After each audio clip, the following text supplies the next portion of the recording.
Bonjour à tous, je suis Émilie du blog Parents Voyageurs. Chaque semaine, on va parler voyage en famille, mais aussi nous allons partir à la rencontre de certaines familles inspirantes. Alors installez-vous confortablement et bienvenue dans ce nouvel épisode. Bonjour les parents voyageurs, j'espère que vous allez bien. Alors dans ce dernier épisode de l'année, j'ai le plaisir de recevoir mon amie Céline qui est naturopathe et nous allons parler des huiles essentielles à mettre dans notre trousse à pharmacie quand on part en voyage, en famille ou pas. Donc elle va nous donner toutes ces astuces et tout ce qu'il faut avoir pour soigner les petits bobos. Je vous souhaite une belle écoute. Alors, bonjour Céline, je suis contente de t'accueillir sur le podcast aujourd'hui. On va aborder un sujet qui est un petit peu différent que d'habitude. On va venir parler de naturopathie, d'aromathérapie. Voilà, je suis très contente de t'accueillir de nouveau, sachant que tu avais déjà rédigé un article sur le blog il y a quelques années. Qui avait vraiment très bien marché. J'avais eu de très très bons retours, donc ça me paraissait tout naturel de venir parler de ce sujet avec toi ici. Donc merci de me consacrer un peu de temps. Est-ce que tu veux bien commencer par te présenter, parler de toi, ton parcours, qui es-tu? Eh bah oui, bien sûr. Eh bien, bonjour Émilie, et merci donc de m'accueillir sur le podcast des parents voyageurs. Donc, je m'appelle Céline Ovette, je suis naturopathe, coach en hygiène de vie. Je suis également conseillère en aromathérapie traditionnelle et conseillère en fleurs de bac. Je suis installée donc en région lilloise depuis un peu plus d'un an. Et avant donc de devenir naturopathe, j'ai travaillé pendant un peu plus de 15 ans dans le domaine bancaire et financier. Donc aujourd'hui, voilà, je suis installée en région lilloise. Je mène des consultations en face à face et aussi à distance via Skype ou d'autres moyens. Ouais, tu as fait un sacré gap. Alors, pour remettre un peu le contexte, Céline est une amie de longue date. On se connaît très bien. Donc j'ai connu son parcours avant et maintenant je connais son nouveau parcours, après en naturopathie et c'est vrai que ce gap, il est juste, incroyable. C'est vraiment top de revenir à des sujets comme ça, donc c'est assez sympa. Donc aujourd'hui, on va parler aromathérapie. Alors moi, j'y connais que dalle, hein, donc je vais te poser des questions pour aiguiller un peu l'auditeur. Donc, qu'est-ce que l'aromathérapie de base? Est-ce que tu peux nous expliquer un peu le contexte? Oui, donc l'aromathérapie, en fait, c'est l'utilisation des huiles essentielles à des fins thérapeutiques. Voilà. Et les huiles essentielles, donc, elles sont produites à partir de végétaux, de plantes, de fleurs, d'agrumes. Mhm. Et en fait, elles sont très concentrées. Pour obtenir quelques millilitres d'huile essentielle, il faut, par exemple, pour certaines plantes, des tonnes de matières premières. Donc, c'est pour ça que les huiles essentielles sont précieuses. Certaines sont très chères, d'ailleurs. Mais surtout, ce qu'il faut retenir, c'est qu'elles sont très concentrées en principe actif, donc à utiliser avec beaucoup de précautions dans sa pratique quotidienne. D'accord, ouais, parce qu'en fait, généralement, on entend pas mal de choses hein, sur les huiles essentielles. Non, pas sur les enfants, pas sur les femmes enceintes. On a un peu l'impression que c'est presque un peu dangereux. Donc, Mm. est-ce que c'est vraiment conseillé pour les enfants? Alors, effectivement, donc au niveau des huiles essentielles, il y a des précautions d'utilisation à prendre. Et c'est vrai que j'insiste beaucoup, moi, dessus parce que bah, c'est vrai que les huiles essentielles aujourd'hui sont en vente libre et je constate tous les jours bah, voilà, une vente qui est réalisée sans conseil, sans mise en garde. Et effectivement, les huiles essentielles ne sont pas pour tout le monde. Notamment, alors de façon générale, on les déconseille aux femmes enceintes ou allaitantes, aux personnes qui vont être épileptiques, asthmatiques. On les déconseille aussi chez les nourrissons de moins de 3 mois et d'une façon plus générale, on les déconseille chez les enfants de moins de 6 ans. Pourquoi? Parce que les huiles essentielles, en fait, elles contiennent des molécules biochimiques dont certaines vont avoir des effets neurotoxiques, abortifs, par exemple chez les femmes enceintes, ou peuvent créer des allergies. Pour ça, c'est vrai que la connaissance du terrain de la personne est essentielle. Donc là, quand vous faites appel à un médecin aromathérapeute ou aromatologue, etc., en général, ce sont des professionnels qui sont bien formés et qui vont vraiment pouvoir vous conseiller finement, on va dire. Mais dans votre pratique, à vous au quotidien, en tant que non professionnel, retenez que voilà, femme enceinte, épileptique, femme allaitante aussi, allergie ou terrain asthmatique. Et chez les enfants de moins de 6 ans, par définition, on n'utilise pas les huiles essentielles. Voilà, c'est plus simple de faire cette généralité. Après, encore une fois, avec un avis médical ou grâce à un usage encadré par un professionnel, on peut en utiliser certaines, mais pas toutes. Voilà.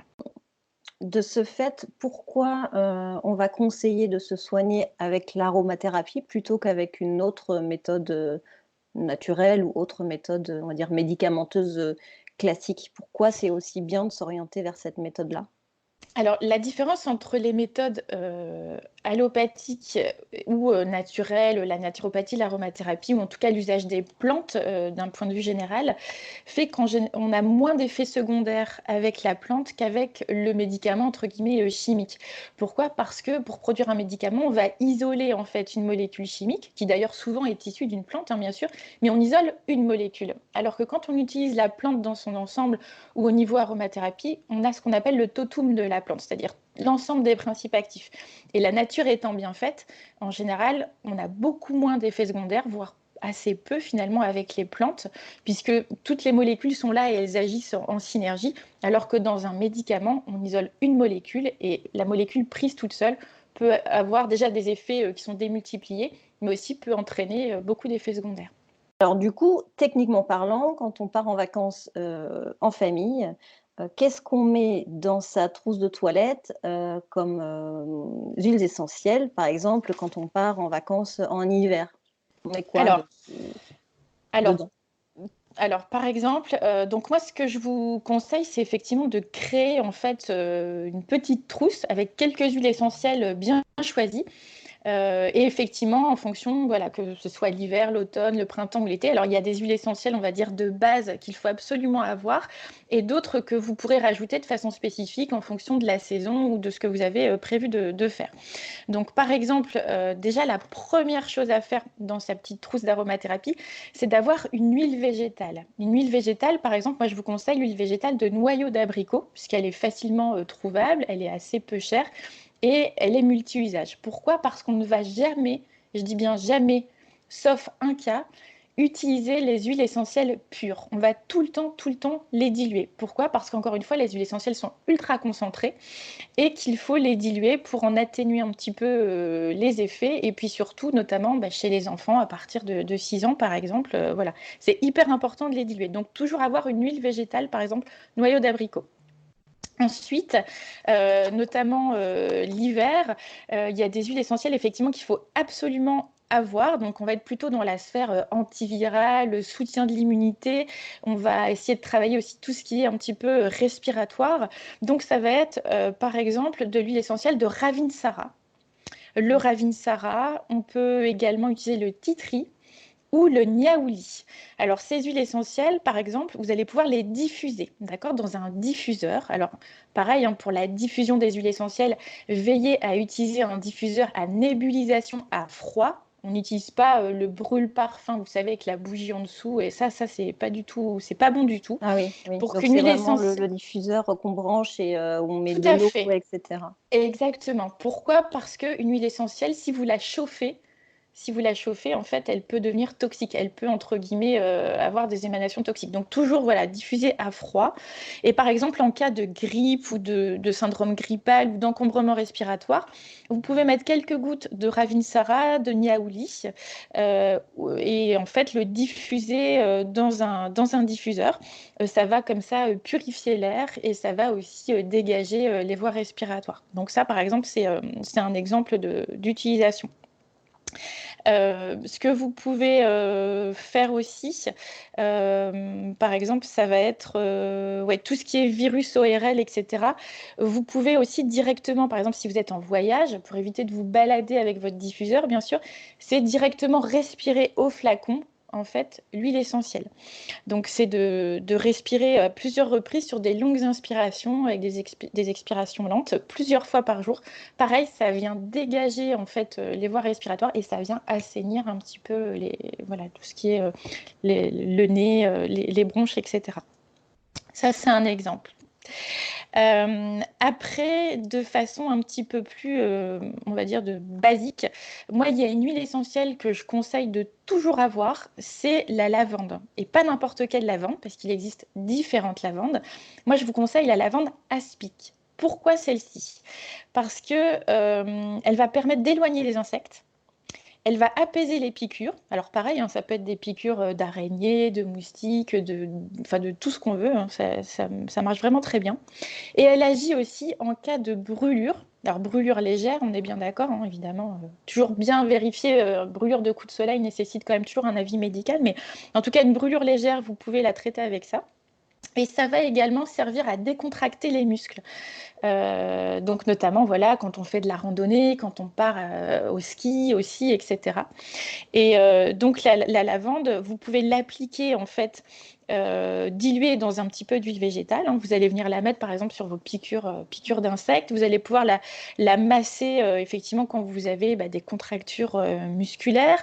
Elle va vous aider à apaiser les brûlures du soleil ou une brûlure, voilà, on s'est brûlé en faisant la cuisine par exemple, ça arrive.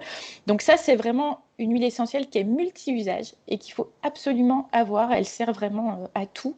Et surtout, elle est plutôt bien tolérée chez les enfants. Donc voilà.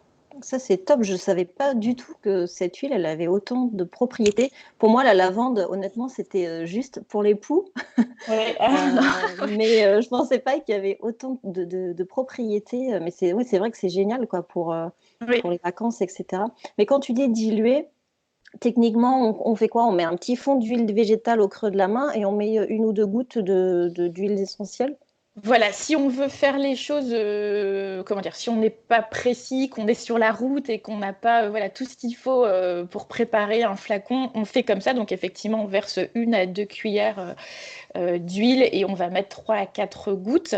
Ce que vous pouvez faire aussi, c'est des fois prévoir votre flacon avant le départ, par exemple. Mais bon, après, ça prend un petit peu plus de place. Mais dans ce cas-là, ça veut dire que pour, par exemple, 10 millilitres d'huile, vous allez mettre 1 à 2 gouttes d'huile essentielle. D'accord. On va Et, être entre 10 et cette 20. mixture-là, du coup, tu la gardes combien de temps? Alors, vous pouvez la garder assez longtemps dans la mesure où le flacon, vous le gardez bien à l'abri de la lumière et que vous le rebouchez bien. Les huiles essentielles elles-mêmes se conservent très longtemps, de nombreuses années. Dès lors qu'on pense à bien refermer le flacon pour éviter que ça s'évapore, on les garde bien à l'abri de la lumière. D'ailleurs, c'est pour ça qu'elles sont toujours vendues dans des flacons normalement en verre teinté, parce que c'est un produit qui est assez fragile à la lumière et à la chaleur. Donc bien conservé, on peut garder ça assez longtemps. D'accord. Une autre huile essentielle à laquelle je pense et qui est vraiment un peu aussi multi-usage, mais par contre à utiliser avec précaution, et je vais les rappeler, c'est la menthe poivrée. Alors la menthe poivrée, elle est bien pour prévenir les malaises vagales, malaises vagaux en fait, pour le mal des transports. C'est aussi anti-infectieux, antalgique. Par contre, attention à l'huile essentielle de menthe poivrée, on ne l'utilise pas chez la femme enceinte ou allaitante, ni chez les nourrissons, et avec parcimonie chez les enfants de moins de 6 ans. La meilleure façon de l'utiliser, c'est effectivement de la respirer au flacon, notamment quand on a, on a un petit malaise parce qu'on a fait trop de randonnées, qu'on n'a pas assez mangé par exemple, ou qu'on a le mal des transports, le mal de l'air, le mal du bateau, le mal de voiture. On va venir comme ça la respirer plusieurs fois au flacon, et là ça donne un petit côté tonique, on reprend de l'ancrage. Et ça fait vraiment passer le mal des transports. Après, vous pouvez en mettre quelques gouttes sur un mouchoir aussi et le respirer. Ça marche plutôt bien. Mais par contre, on l'utilise. Alors pareil, la menthe poivrée est aussi très connue pour le mal de tête, en fait, pour soulager le mal de tête. Alors chez l'adulte, c'est uniquement 1 goutte sur les tempes qu'on masse un petit peu. Mais par contre, on l'utilise pas et absolument pas chez les enfants parce qu'elle a un pouvoir refroidissant qui est très important et ça peut créer un spasme pharyngé en fait chez les enfants. Donc chez les enfants, c'est uniquement en respiration en cas de mal de transport, etc. Et chez l'adulte, on peut l'appliquer effectivement un petit peu sur les tempes, toujours dilué dans un petit peu d'huile végétale et c'est très efficace contre les maux de tête.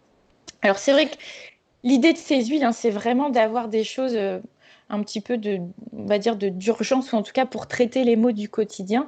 Mais bien sûr, il faut savoir faire preuve de discernement et aller consulter évidemment un médecin quand il faut, puisqu'encore une fois, l'aromathérapie ne remplace pas on va dire un traitement allopathique classique, mais c'est vraiment là en complément ou quand voilà, vous êtes sur la route, que vous n'avez pas accès à un médecin ou accès aux soins, ça peut aider en premier soin, on va dire. Voilà. Ouais, et puis même pour soulager, je vois le mal de mer ou le mal de l'air, c'est vrai que sur l'instant, on ne peut rien faire au final. Donc, ça permet de soulager de manière instantanée. Et question un peu moins glamour, mais quand on a le mal de mer, est-ce que, par exemple, quand on a vomi, est-ce qu'on peut l'utiliser quand même après ou le mal est déjà fait? Alors, le mal est déjà fait dans le sens où, bon, voilà, ce qui devait sortir est sorti. Donc, normalement, vous êtes un petit peu soulagé. Mais respirer quand même la menthe poivrée va vraiment vous permettre de reprendre un peu de tonicité. Ça donne un côté un peu tonique. Et puis, ça remet un peu de l'ancrage. C'est-à-dire qu'on reprend mieux ses esprits, on reprend le fil de ses idées. C'est très bien aussi, notamment pour les personnes qui font des fois des présentations devant des collègues au bureau ou qui doivent parler en public. En fait, respirer la menthe juste avant une intervention comme ça donne de l'ancrage, ça vous donne un petit côté tonique. Et c'est très bien aussi. Il y a beaucoup de coachs, beaucoup de speakers qui utilisent comme ça la respiration au flacon pour la menthe parce que ça donne un peu de clarté aussi au niveau des idées, en fait. D'accord, ouais, c'est génial, je ne savais pas ça. C'est magique, c'est magique. Après, une autre huile essentielle que je peux vous conseiller, mais pour le coup qui est assez chère, parce qu'encore une fois, la plante est précieuse, c'est l'hélicryse italienne, ce qu'on appelle l'immortel en fait, en Corse par exemple. Et c'est une huile essentielle qui est anti-hématome. Donc, par exemple, un peu comme le calendula, la pommade de calendula, quand vous vous cognez quelque part ou que voilà, vous partez en rando ou que voilà, il y a des bleus, c'est quelque chose que vous pouvez utiliser. Et dans ce cas-là, il faut la diluer à 50-50, donc à moitié avec une huile végétale. Et vous venez l'appliquer en massage et ça résorbe les bleus en fait. Et vous pouvez même l'utiliser après, quand le bleu est là. Si le bleu est monté, par exemple, vous avez fait une grosse chute, etc. Vous pouvez venir en mettre aussi après qu'il y ait eu le coup et ça va vraiment venir résorber beaucoup plus vite le bleu et donc vous soulager aussi. Et quand un enfant chute, par exemple, du toboggan et qu'il a un œuf qui sort, on peut le mettre même s'il a en dessous de 6 ans? Oui, ça vous pouvez par contre bien diluer à 50-50 avec une huile végétale, toujours diluée. Et c'est une huile essentielle qui est anti-hématome, circulatoire et anti-inflammatoire aussi. Par contre, elle est très chère parce qu'encore une fois, c'est une plante qui est assez rare, l'hélicryse ou l'immortel, mais en tout cas, ça fonctionne très bien. Une huile essentielle aussi que je conseille d'avoir, c'est l'orange douce. Une huile essentielle d'orange douce qui, elle, va avoir un côté apaisant du système nerveux, qui est un petit peu calmante et qui permet aussi, quand on voit tout en noir, de voir les choses un peu plus positivement. Donc ça, c'est une huile essentielle que j'aime bien aussi avoir, parce que c'est vrai que des fois, quand on voyage, tout n'est pas rose. Des fois, il y a des imprévus, etc. On a des coups de stress qui peuvent monter. Et dans ces cas-là, effectivement, faut pas hésiter à diffuser donc de l'orange douce dans un diffuseur ou encore une fois, si vous êtes en voyage, de la respirer directement au flacon ou de la mettre sur un mouchoir. Ça va aussi calmer les enfants. Notamment, voilà, c'est vrai que les voyages, des fois, les enfants sont un petit peu énervés ou quand ils ont du mal à s'endormir, de diffuser ou de respirer de l'orange douce, ça va apaiser en fait le système nerveux et surtout, ça donne un côté bonne humeur garanti, j'ai envie de dire. Ça, c'est bien ça pour les longs trajets en avion, par exemple, quand les enfants ont du mal à trouver le sommeil, ça peut être un moyen de les calmer, de les apaiser. Tout à fait. Comme la lavande, d'ailleurs, c'est une huile essentielle aussi qui est relaxante et apaisante. Donc ça, c'est deux huiles essentielles effectivement que vous pouvez utiliser. On a la mandarine aussi, la mandarine rouge, dans le même ordre d'idée que l'orange douce, qui elle aussi va avoir un effet apaisant, réconfortant, à la différence que la mandarine va être un petit peu laxative et antispasmodique. Donc notamment, pareil, si vous êtes en voyage et qu'il y a par exemple de la constipation ou ce genre de choses, vous pouvez très bien la diluer, donc de l'huile essentielle de mandarine avec de l'huile essentielle d'estragon ou de basilic tropical, que vous allez diluer en quantité égale à 20% dans une huile végétale. Donc ça veut dire sur un flacon de 100 ml d'huile végétale, vous allez mettre 20 ml en fait d'huile essentielle, 20%, et vous allez pouvoir le masser en fait sur l'abdomen dans le sens des aiguilles d'une montre. Et ça va effectivement, notamment en cas d'indigestion, de tourista ou de constipation, ça va venir vraiment relaxer en fait le digestif qui en général se tord un peu dans tous les sens parce qu'on n'est pas bien, et ça va venir apaiser tout ça. Par contre, pareil, une petite mise en garde, les huiles essentielles à base de citrus, donc tout ce qui est citron, orange, mandarine, ce sont des huiles essentielles qui sont photosensibilisantes. Donc on ne les applique pas avant une exposition solaire. Au moins 6 heures avant, on ne s'expose pas. Donc, mais en tout cas, c'est très, très efficace. Et voilà, encore une fois, c'est apaisant, laxatif, antispasmodique, sédatif. Il y a un côté réconfortant aussi avec cette odeur, puisque c'est vrai que les huiles essentielles, elles agissent. Il y a un côté physique et il y a un côté un peu plus subtil où elles agissent en fait sur la gestion des émotions. Et donc, l'huile essentielle de mandarine a comme ça un côté un peu réconfortant. En tout cas, elles sont toutes hyper intéressantes. Ouais, en fait, j'essaye de trouver des huiles essentielles qui soient vraiment polyvalentes, en fait, pour qu'avec 4-5 huiles essentielles, les personnes puissent vraiment faire un maximum de choses. Est-ce que tu aurais quelque chose à nous conseiller pour les longs trajets, pour gérer le jet lag, aussi bien pour les enfants que pour les adultes? Parce que c'est une question qu'on me pose souvent aussi dans les groupes. C'est généralement une inquiétude que les parents ont pour leurs enfants. Est-ce que tu as quelque chose à nous conseiller? Donc, ce que vous pouvez faire, c'est qu'en arrivant à destination, c'est de vous mettre le plus vite possible à l'heure locale. Donc, par exemple, si vous arrivez en fin de journée, en fin d'après-midi, évitez de sortir et d'aller prendre le soleil. Au contraire, essayez de garder vos lunettes, de rester dans des endroits sombres pour tout de suite habituer votre corps à ce nouveau rythme, en fait, et ce rythme de l'heure locale. Ce que vous pouvez faire aussi au niveau des adultes, c'est de prendre des comprimés de mélatonine en fait avant le départ. Alors il faut regarder selon les compléments, il faut vous référer aux conditions d'utilisation. On vous indique une posologie et comment les prendre en fonction de la durée de votre voyage, mais c'est très utile pour synchroniser au plus vite vos rythmes. Et pour les enfants, en général, eux vont s'adapter beaucoup mieux que nous. On ne peut pas leur donner de mélatonine parce que voilà, ils sont trop jeunes. Mais c'est essayer de les coucher tout de suite dans le rythme local, quoi, tout simplement. Il y a même des parents, parce que j'ai interviewé Caroline de Voyage Family il n'y a pas longtemps, et qui, du coup, vous avez conseillé même de prendre le rythme même un petit peu avant le voyage, pour déjà commencer à préparer. Et effectivement, elle a pris la mélatonine.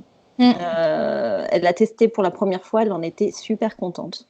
Il faut savoir que la mélatonine, c'est souvent ce que prennent les PNC, le personnel navigant commercial sur les avions, sur les compagnies aériennes. Parce qu'effectivement, eux, ils sont tout le temps en décalage horaire et eux en prennent vraiment souvent pour se resynchroniser très vite au nouveau rythme. Parce que c'est vrai que tout ça, ça vient fatiguer l'organisme, ça crée du stress oxydatif aussi. Alors nous, quand on le fait une fois de temps en temps en vacances, évidemment, c'est pas grave. Mais pour les personnes qui travaillent toujours en décalage horaire ou qui sont postées, qui font les 2 ou 3-8 en usine, c'est vraiment des choses qui peuvent aider à resynchroniser et à récupérer beaucoup plus vite.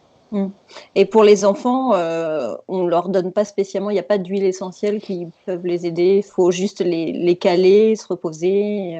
Oui, ça peut être de diffuser des huiles essentielles apaisantes qui vont, on va dire, favoriser le sommeil, par exemple, mais moi, je ne serais pas forcément d'avis de leur donner autre chose. D'accord. Ouais, il faut laisser l'organisme s'habituer tout seul, quoi. Mmh mh.